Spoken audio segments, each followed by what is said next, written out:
আমরা হুমায়ুন কবিরকে সাসপেন্ড করছি। হুমায়ুন কবিরকে আমরা সাসপেন্ড করছি দল থেকে।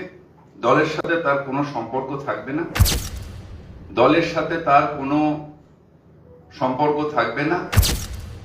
কিংবা আমরা ওনাকে সতর্ক করেছিলাম। হুমায়ুন আমাদের যে শৃঙ্খলা রক্ষা কমিটি এর আগে কিংবা আমরা ওনাকে সতর্ক করেছিলাম।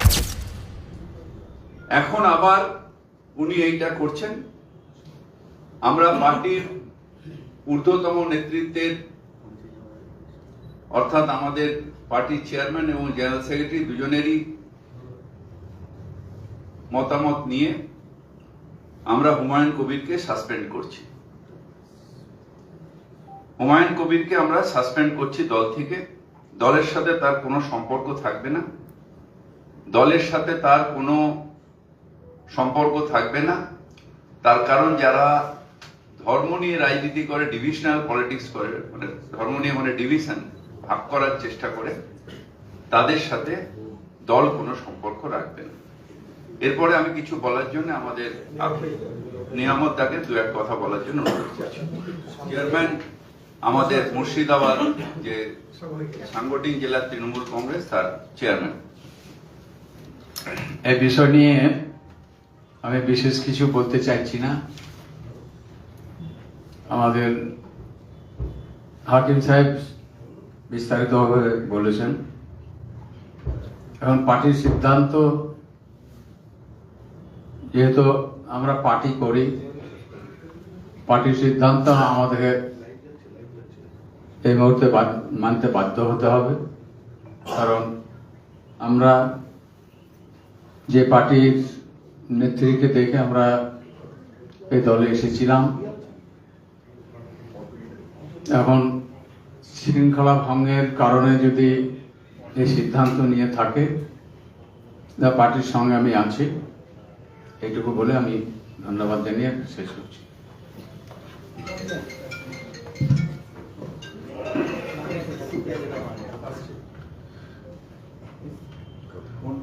আমাদের নেতা জনাব হাকিম সাহেব বিস্তারিতভাবে আপনাদের সামনে ব্যাখ্যা করলেন যে কি পরিস্থিতির মধ্যে আমাদের এই সিদ্ধান্ত দলকে নিতে হলো।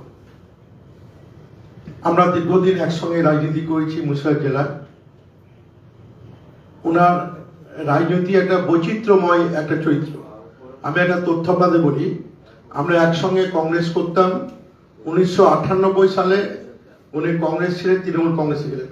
মানে ওনার কতটা জনপ্রিয়তা আছে উনি প্রকাশ করেন, সেটা বলি যে উনি পঞ্চায়েত সমিতি ক্যান্ডিডেট হলেন, পরাজিত হলেন। আবার 2000 সালে উনি তৃণমূল কংগ্রেস ত্যাগ করে আবার কংগ্রেসে যোগদান করলেন। ফিরে এসে আবার জেলা পরিষদ ক্যান্ডিডেট হলেন, আবার জেলা পরিষদও দাঁড়িয়ে কিন্তু পরাজিত হলেন।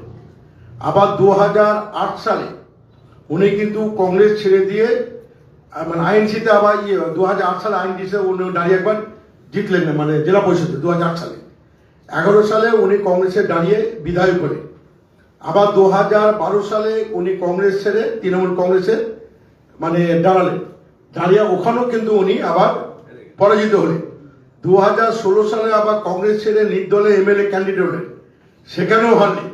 2018 সালে আবার নির্দল থেকে আবার কংগ্রেস এলে এবং আবার জেলা পরিষদে দাঁড়ালেন, আবার সেখানেও হারলেন। আবার 19 সালে কংগ্রেস ছেড়ে দিয়ে আবার বিজেপিতে যোগদান করলেন। বিজেপিতে গিয়ে উনি এমপি মুর্শিদাবাদ লোকসভা কেন্দ্রে আবার বিজেপি প্রার্থী হয়ে লড়াই করলেন, সেখানেও ডিফিটেড হলেন। আবার 2021 সালে বিজেপি ছেড়ে দিয়ে আবার আমাদের তৃণমূল কংগ্রেসে যোগদান করে তৃণমূলের প্রতীকে নির্বাচিত হলেন। উনি বারবার বলছেন ওনার জনপ্রিয়তার কথা। আমি আপনাকে তথ্য দিয়ে পঞ্চায়েত সমিতিতে হেরেছেন, জেলা পরিষদে একাধিকবার হেরেছেন। মাত্র সবে একবার 1.5 বছর জন্য কংগ্রেসের এমএলএ ছিলেন, আর 21 সালে এই তৃণমূল কংগ্রেস জিতলেন। এত জনপ্রিয় নেতা যিনি তার পঞ্চায়েত সমিতি জিততে পারেন না, জেলা পরিষদে বারবার পরাজিত হন, আর এটা তৃণমূল বাদ দিয়ে মমতা যে বাদ দিলে কারোরই কোনো অস্তিত্ব নেই, যে যত বড় নেতা হোক না কেন। এটা আমরা দায়িত্বহীন ভাষায় জানিয়ে দিতে চাই। আমাদের তৃণমূল কংগ্রেসের ঘাসপুর লোগো আর মাথার উপর নেত্রী মমতা ব্যানার্জি ছাড়া আমাদের কারোর কোনো অস্তিত্ব নেই, এটা জেনে আমরা কেউ ভুলে না যাই। আজকে উনি দল থেকে বহিষ্কার হলেন, আগামী দিনে বুঝতে পারবেন কত চালে কত ধান হয়। আগামী দিন থেকে উনি টের পাবেন যে কত জনপ্রিয় উনি নেতা আছেন।